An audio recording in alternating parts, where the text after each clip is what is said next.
दिल्ली सरकार है जो अरविंद केजरीवाल जी के मार्गदर्शन में दिल्ली के लोगों के लिए काम कर रही है और दिल्ली के युवाओं को रोजगार दिलाने की कोशिश कर रही है। और दूसरी तरफ केंद्र सरकार है जिसे दिल्ली के लोगों की कोई चिंता नहीं है। चाहे भारतीय जनता पार्टी को हरियाणा को, उत्तर प्रदेश को प्रयोग करना हो एक हथियार की तरह, पराली जलाने के लिए, गंदा पानी भेजने के लिए, यहाँ की युवाओं को नौकरी से हटाने के लिए, तो एक तरफ अरविंद केजरीवाल जी के मार्गदर्शन में दिल्ली सरकार लगातार दिल्ली वालों के लिए काम कर रही है और दूसरी ओर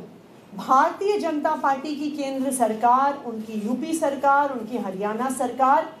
दिल्ली वालों को परेशान करने में कोई कसर नहीं छोड़ी। लेकिन मैं दिल्ली वालों को ये आश्वासन दिलाना चाहती हूँ कि सिविल डिफेंस वॉलंटियर्स को बर्स मार्शल के रूप में तैनात किया जाएगा। उसके बाद दिल्ली के अंदर प्रदूषण को कम करने के लिए ऑड इवन भारत के इतिहास में पहली बार किसी सरकार ने प्रयोग किया और दिल्ली में ऑड इवन को तमाम अलग अलग एजेंसियों के बावजूद सफल करने में सिविल डिफेंस वॉलंटियर्स ने जगह जगह मोर्चा संभाला और ऑड इवन दुनिया के कई देशों में फेल हुआ लेकिन दिल्ली के अंदर सफल हुआ। उसके बाद दिल्ली के अंदर रेड लाइट ऑन गाड़ी ऑफ कैंपेन में लगभग 3 से 4 हज़ार सिविल डिफेंस वॉलंटियर्स सड़क पर मोर्चा संभालते थे और लोगों को जागरूक करते थे।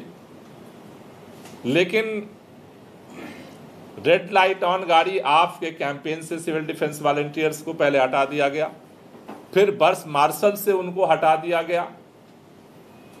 और धीरे धीरे उन सब लोगों के जिंदगी को जीने के लिए भी लाड़े पड़ने लगे। तब से लगातार ये सरकार कोशिश कर रही है हमारी कि इनको रखा जाए, लेकिन तमाम लड़ाइयों को लड़ते हुए आज वो दिन फिर वापस आया है कि दिल्ली के सिविल डिफेंस वॉलंटियर्स दिल्ली के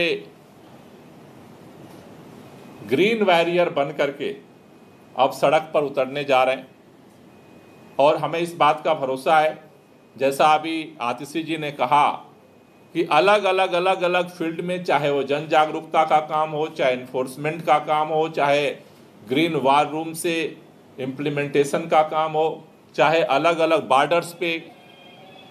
जो नियम है उनको लागू करने का काम हो, इसमें इन सब सिविल डिफेंस वॉलंटियर्स को लगाया जाएगा। और मुझे भरोसा है कि इसके परिणाम काफ़ी सकारात्मक होंगे और इनके सहयोग से इम्प्लीमेंटेशन में जो गैप है उसको हम पूरा कर पाएंगे। आज जब हम आपसे बात कर रहे हैं उस समय जितने पर्यावरण एक्सपर्ट्स हैं उनका ये अनुमान है कि आगामी दिनों में दिल्ली के लिए सबसे प्रदूषण के चुनौती भरे दिन आने वाले हैं। दिल्ली के अंदर 3 चीज़ें एक साथ क्लब हो रही हैं। एक पराली का धुआं जो बाहर से आता है, दूसरा दिवाली में पटाखे का धुआं और तीसरा त्योहारों की वजह से सड़क पर कंजेशन जाम की समस्या जो है वो बढ़ने वाली है। और इन तीनों वजहों से जो दिल्ली का प्रदूषण स्तर है वो आगे बढ़ेगा। मुझे भरोसा है ये इन सभी सिविल डिफेंस वॉलंटियर्स के माध्यम से, पहले बहनों की रक्षा के लिए वो काम कर रहे थे, अब ये सारे लोग मिल करके दिल्ली के लोगों की सांसों की रक्षा के लिए काम करेंगे।